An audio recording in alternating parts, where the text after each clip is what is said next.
वेगवेगळ्या क्षेत्रामध्ये महिलांना आपण आज काम करताना पाहतोय, मग ते पर्यावरण असेल, समाजकारण असेल किंवा राजकारण असेल. तर अशाच एका वेगळ्या विषयाशी संबंधित आणि पर्यावरणाशी पूरक कामं करण्यामध्ये असलेल्या इस्माईल युसूफ कॉलेजच्या झुओलॉजी डिपार्टमेंटच्या प्रमुख आणि सहयोगी प्राध्यापिका मनीषा कुलकर्णी आज माझ्यासोबत आहेत. आपण त्यांच्याशी बोलणार आहोत. मॅडम नमस्कार. आत्ता आपण इस्माईल युसूफच्याच आवारात उभे आहोत. खूप मस्त हा एरिया आहे बेसिकली, कारण की मुंबईच्या आतमध्ये असून जसं आरे कॉलनी असेल किंवा संजय गांधी नॅशनल तसा हा एक परिसर आहे. तुम्ही इथे शिकवता ह्या कॉलेजमध्ये. साधारण आपण झुओलॉजीचे प्रोफेसर्स म्हटलं की ते येतात, शिकवतात, मुलांना जातात. मात्र तुम्ही त्या पलीकडे जाण्याचा काहीतरी प्रयत्न करताय. झुओलॉजी शिकवत असताना इकडच्या जी बायोडायव्हर्सिटी आहे ती जपण्यासाठी आपण जे काम करतो त्याबद्दल थोडंसं सांगाल? कसं आहे ना, की बेसिकली मला लहानपणापासून जीववैविध्यता म्हणजे निसर्गामध्ये दिसणारे जे वेगवेगळे फुलं, पक्षी, पाखरं ह्याची लहानपणापासून आवड होती. पण त्याला खत पाणी मिळालं मी या महाविद्यालयात शिकवायला लागल्यावर. कारण तुम्ही पाहताय की 55 एकरचा हा परिसर आहे. या परिसरात जवळजवळ 38 प्रकारचे पक्षी आहेत, नानाविध प्रकारची झाडं आहेत आणि त्याच्यानंतर बऱ्याच प्रकारच्या फुलपाखरांच्या जाती आहेत. आता बेसिकली असं आहे की प्रत्येक ही जी प्रजाती आहे फुलपाखराची, जशी मी तुम्हाला मगाशी म्हटलं होतं आपल्या अनौपचारिक बोलण्यामध्ये, की ही जी फुलपाखरं आहेत ती दे आर नॅचरली बायोसेन्सर्स किंवा इको सेन्सर्स. त्याच्यामुळे पर्यावरणातले जे सूक्ष्म बदल आहेत ते त्यांना लगेच कळतात आणि पर्यायाने ते म्हणजे हवा कशी होणार आहे, पाऊस कसा पडणार आहे, रेनफॉल कसा आहे, पॅटर्न काय आहे, हे आधी त्यांना कळतं. त्यामुळे त्यांचं जतन होणं फार महत्त्वाचं आहे. त्या दृष्टीने आम्ही इथे बरेच प्रयत्न करतो. म्हणजे आम्ही झाडं तोडत नाही, तुटलेली झाडं नॅचरल रीतीने त्यांचं म्हणजे विघटन व्हायला देतो. कुठे वेगळ्या प्रकारची काही खास झाडं लावतो, काही वेगळ्या प्रजाती लावतो झाडांच्या, की ज्या योगे एक नैसर्गिक संवर्धन होईल, पर्यावरण संतुलन राहील. इथं तुम्हाला दिसेल की वेगवेगळ्या प्रकारची मुलं आहेत. म्हणजे मी जरी झुओलॉजी शिकवत असेल तरी आर्ट, सायन्स, कॉमर्स अशा वेगवेगळ्या गटातल्या मुलांमध्ये एक अवेअरनेस किंवा एक जागरूकता व्हावी याच्याकरता मी महाविद्यालयातर्फे एक 2009ला ऑर्निथॉलॉजी क्लब एस्टॅब्लिश केला आहे, म्हणजे पक्षी निरीक्षण क्लब.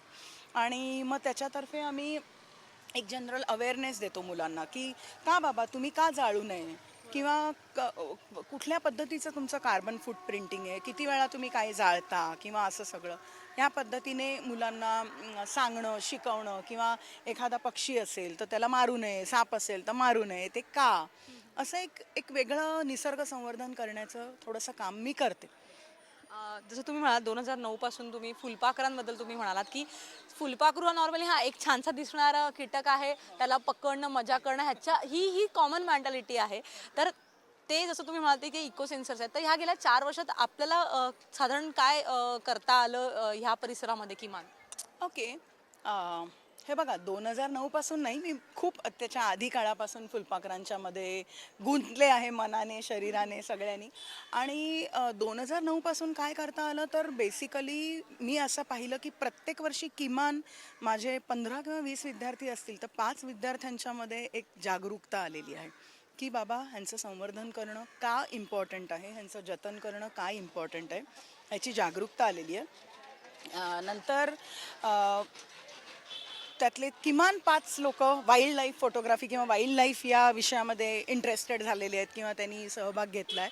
त्याचप्रमाणे खास काही बटरफ्लाय जागा आम्ही केलेल्या आहेत, म्हणजे त्यांचं बटरफ्लाय येतील, त्यांचं संवर्धन होईल अशा रीतीने ती झाडं लावणं, त्यांचं जतन करणं. तो परिसर म्हणजे एकेका मुलाला बाबा हा परिसर तुझा आहे, हे झाड तुझं आहे, पर्यायाने त्याचा अभ्यास करणं, असं एक थोडंसं आहे. आणि जसं मी मगाशी तुम्हाला म्हटलं की मी आत्ता नुकतंच US चे व्हाईस प्रेसिडेंट अल गोर त्यांनी स्थापन केलेलं क्लायमेट रिॲलिटी प्रोजेक्ट, त्याच्यासाठी दिल्लीला गेले होते वर्कशॉपला आणि माझ्या 10 मुलांना मी घेऊन गेले होते की, आणि या प्रोजेक्टमध्ये सांगितलं की जागतिक किंवा जगभरात आज काय चालू आहे, म्हणजे ग्लोबल वॉर्मिंग किंवा क्लायमेट चेंज हे कसं काय चालू आहे आणि काय पर्यावरणात बदल होतात किंवा काय होणार आहेत पर्यावरणामध्ये बदल, त्याच्यासाठी काय तुम्ही केलं पाहिजे. ह्याच्यासाठी एक्सटेन्सिव्ह वर्कशॉप होतं, 3 दिवसाचं सेमिनार कम वर्कशॉप. त्या वर्कशॉपमध्ये आम्हाला खूप त्यांनी ॲक्टिव्हिटीज कामं दिली आणि ते वर्कशॉप झाल्यावर now you can see we are official climate leaders for the US.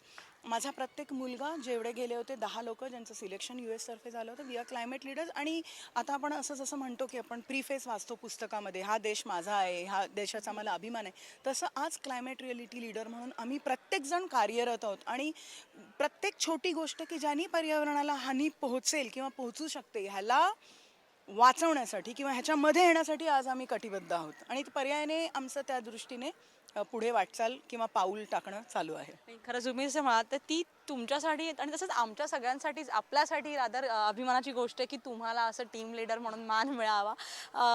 आता एक थोडासा वेगळा प्रश्न असा की जसं आपण आता ह्यांच्याशी बोलताना लक्षात आलं की पर्यावरण किंवा झुओलॉजी हे त्यांचे विषय आहेत. मात्र साधारण एखाद्याला असं वाटतं की ह्या क्षेत्रात काम करणारा माणूस हा फार नीरस असेल, त्याचा कुठे इतर गोष्टींची किंवा छंदाशी संबंध नसेल. पण आणखीन एक गोष्ट मनीषा कुलकर्णीबद्दल सांगायला आवडेल, ती म्हणजे भारूड जे आपलं एक लोककला प्रकार आहे त्याचं फ्युजन करण्याच्या ह्याच्यात प्रयत्नात आहेत. त्यांनी अनेक मोठ्या कलाकारांवर त्यासाठी काम केलं आहे. आत्तापर्यंत आपण थोडंसं पर्यावरण आणि कठीण शब्दात बोलत होतो असं म्हणायला हरकत नाही. तर भारूड आणि फ्युजन हे कुठे, म्हणजे हे तुमच्या डोक्यात कुठे जन्माला आलं? असं आहे, पु ल देशपांडेंचं मी वाक्य घेते याच्यासाठी की नोकरी मला हे जगवते आणि पर्यावरण मला जगवतं आणि संगीत मला कसं जगायचं ते सांगतं. त्याच्यामुळे लहानपणापासून मला गाण्याची किंवा संवादिनी वाजवण्याची आवड होती. माझ्या नशिबाने माझ्या आयुष्यात खूप थोर गुरुजन मला लाभले, ज्याच्यामध्ये पंडित रवींद्रचारी आहेत आणि जे आज जागतिक लोकांच्या बरोबर काम करतात, जागतिक दर्जांच्या कलाकारांबरोबर. तर त्यावेळी मी भारुडं गायची, लोकसंगीताचा प्रकार दत्ताच्या पालखीत वगैरे. आणि असं गाता गाता तुम्हाला माहिती आहे की प्रसिद्ध आपले ड्रमर शिवामणी ते म्हणाले की जरा आपण फ्युजन स्टाईल करून पाहूया. लुई बँक्स होते त्यांच्याबरोबर, जागतिक कीर्तीचे जॅझ वादक. मग त्यांच्याबरोबर मी एक भारूड म्हटलं, जनाबाईंचं आणि एकनाथी. आणि मग तो कन्सेप्ट कुठेतरी रुजला की ह्या भारूडला फ्युजन भारूड का करू नये, कारण आजकाल कन्फ्युजनचा जमाना आहे. तर ह्याच्यामध्ये थोडंसं फ्युजनचा आविष्कार करायचं एक डोक्यात आलं आणि मग तसं मी गाऊ लागले. यूट्यूबवर माझं शिवामणीबरोबर आहे एक फ्युजन भारूडसुद्धा. खरं तर गप्पा तुमच्याशी खूप मारण्यासारख्या आहेत. मात्र आता तुम्हाला मी फुलपाखरात बघितलं, तर जाता जाता एक छोटंसं म्हणून फुलपाखरातल्या मनीषा कुलकर्णी मी पाहिल्या. आता मला भारूड गाणाऱ्या मनीषा कुलकर्णी, तर मी 2 ओळी काही बोलू शकते? आता सूर नाही आहे पण मी प्रयत्न करते. सगुण गुण माया आली कोल्हाटीण खेळाया, हे सगुण गुण माया आली कोल्हाटीण खेळाया, हे सगुण गुण माया आली कोल्हाटीण खेळाया, हे सगुण गुण माया आली कोल्हाटीण खेळाया. प्रपंचाचा रोवीला वेळू, चौशून्याचा मांडीला खेळू, प्रपंचाचा रोवीला वेळू, चौशून्याचा मांडीला खेळू, ब्रह्मा विष्णू जयाचे बाळू लागती पाया, ब्रह्मा विष्णू जयाचे बाळू लागती पाया, आई सगुण गुण माया आली कोल्हाटीण खेळाया, आई सगुण गुण माया आली माझी सगुण गुण माया आली कोल्हाटीण खेळाया. धन्यवाद. तर मनीषा कुलकर्णी आपल्यासोबत होतात. त्या नुकत्याच फेब्रुवारी महिन्यामध्येच एका मोठ्या परिषदेला जाऊन आलेल्या आहेत. द क्लायमेट रियालिटी चेंज नावाची परिषद जी दिल्लीमध्ये झाली होती. प्रोफेसर म्हणून शिकवताना फक्त मुलांना शिकवणं असं नाही, तर प्रत्यक्ष आपण सुद्धा काहीतरी करू शकतो.